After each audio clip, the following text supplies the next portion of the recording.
Baik, kalau untuk yang seperti ini mungkin Bapak Ibu kita jangan mengajarkan codingnya, tapi kita ajarkan konsepnya, berpikir komputasinya tadi.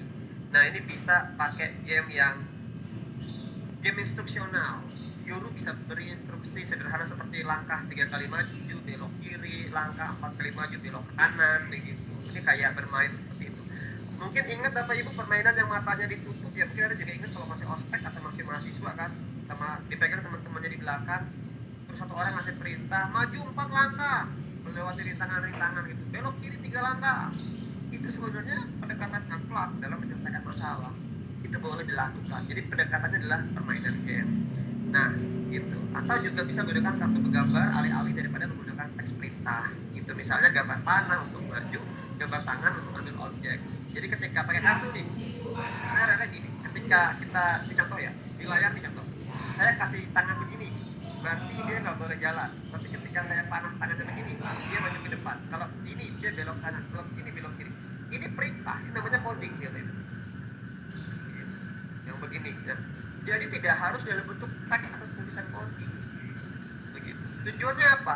Membiasakan anak dengan urutan langkah dan logika perintah tanpa harus menggunakan teks. Gitu. Itu bisa. Nah itu mungkin yang bisa Bapak Ibu lakukan ketika menerapkan proses pada siswa-siswa yang berkebutuhan khusus ya, terutama yang lambat dalam membaca. Jadi jangan anggap coding itu harus dalam tulisan, dia luas dari itu. Boleh menggunakan gambar, boleh menggunakan suara, ya bahkan bisa menggunakan musik atau tone tertentu. Itu Bapak Ibu.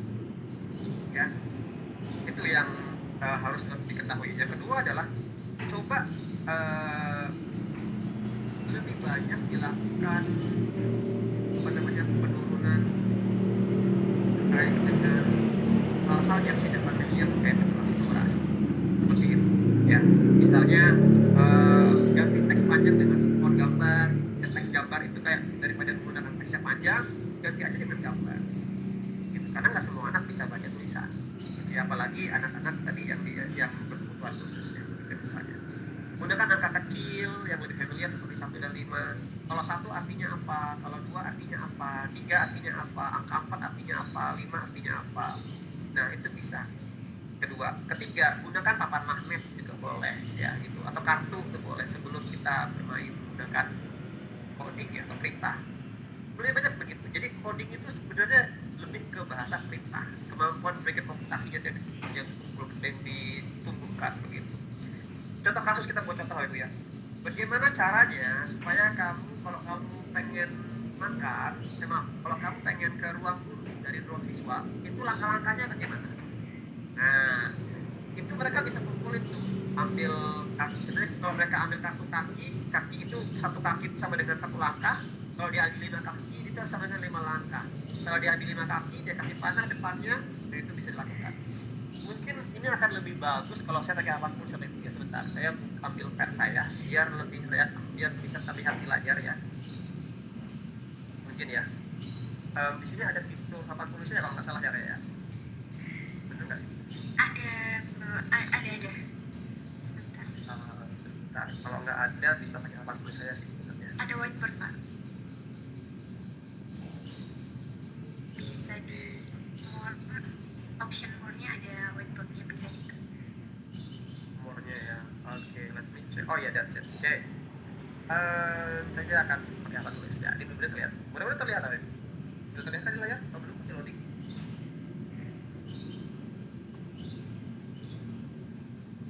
saya Loading ya? muncul Bapak. Sudah muncul belum? Oke, sudah muncul. Kalau di saya masih oke. Kayaknya udah lagi loading di tempat saya. Oke, udah muncul ya. Oke. Sekarang saya akan contohkan bagaimana penggunaan coding tadi ya untuk anak berkebutuhan khusus, dan ceritanya ini adalah ruang guru. Lah dicoret-coret, kayaknya saya nggak bisa pakai ini deh, karena nanti akan dicoret-coret sama siswa yang lain. Sudah pakai alat tulis saya aja. Bentar ya.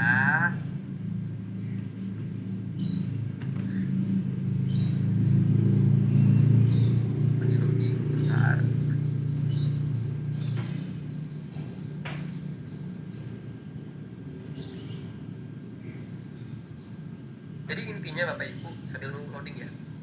Jadi intinya sebenarnya kalau kita menggunakan computational thinking atau berpikir komputasi tadi, itu bukan ngajak siswa berpikir seperti komputer, tapi kita ngajak siswa itu untuk bisa berpikir secara terstruktur gitu atau runtun ya. Mudah-mudahan nyala. Masih logik. Tulis saya kayaknya atau ya gelap. Oke. Masih configuring lagi ya, agak lama nih memang.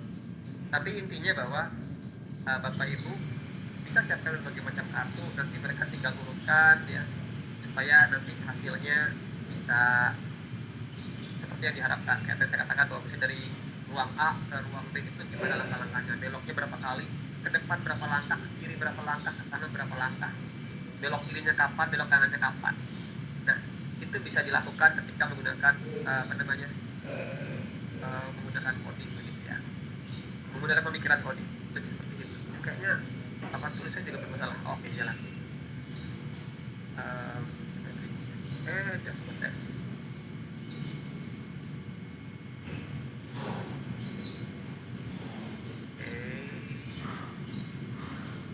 Kita setup dulu papan tulisnya.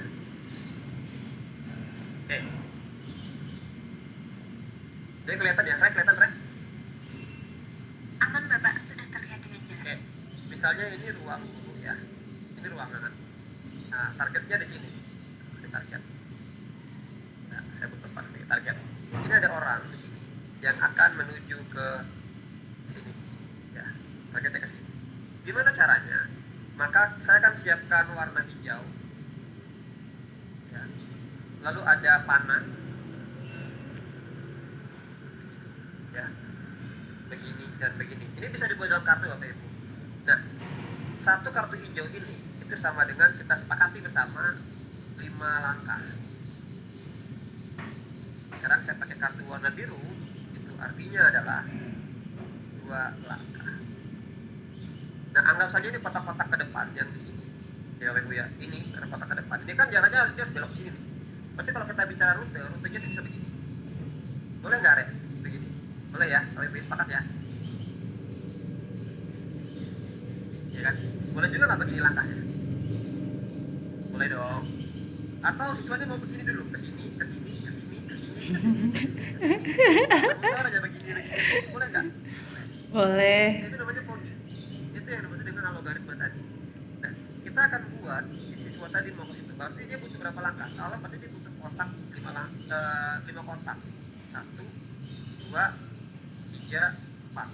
Dia ambil 4 kotak. Berarti kalau 4 kotak langkahnya adalah 1, 2, 3, 4, 5. 4 kotak kan? 1, 2, 3, 4, 5. 1, 2, 3, 4, 5. Kejauhan ini kayaknya nih.